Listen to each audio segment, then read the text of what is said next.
All right, Jason, just as you've been going through this week, what stood out to you about Iowa State's defense? Really big, really physical. They have a good structure. They're coached very well.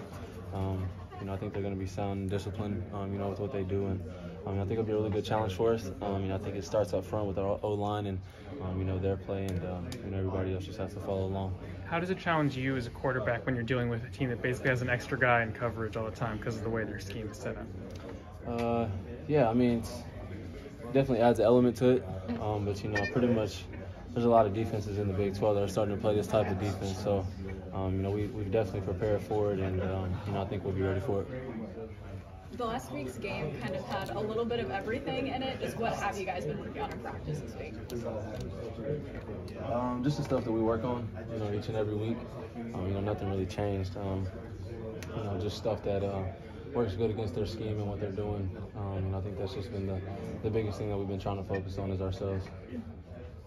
Obviously, the goal everybody's been saying is to get to that Big 12 championship. You guys bowl eligibility, but to get to that end goal, what are those next steps that you want to take as a program? Just focus on tomorrow. Focus on what we got to do tomorrow. What we got to do to win this week. This game this weekend.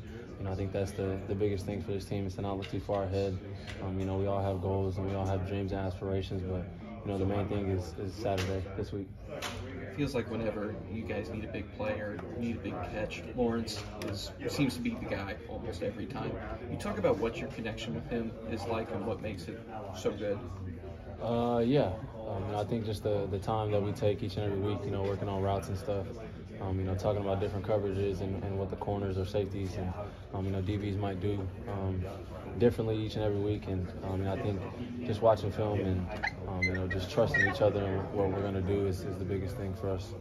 What does it require from you guys mentally going into a road environment at night where it's historically been really tough to play? Just as any other road game, I think we played in some good environments on aways this year. I think it just requires a lot more focus and attention to detail, and I think that's what we're trying to focus on right now. That Oklahoma game had a lot of ups and downs throughout the game. Just how did you kind of maintain your level of intensity or maintain throughout that game through all those ups and downs? That's just one thing I tried to focus on in those 2 weeks that we had to prepare for that game, and I think that I've definitely made a little increase in that area of my game, and I look just to continue to upgrade it.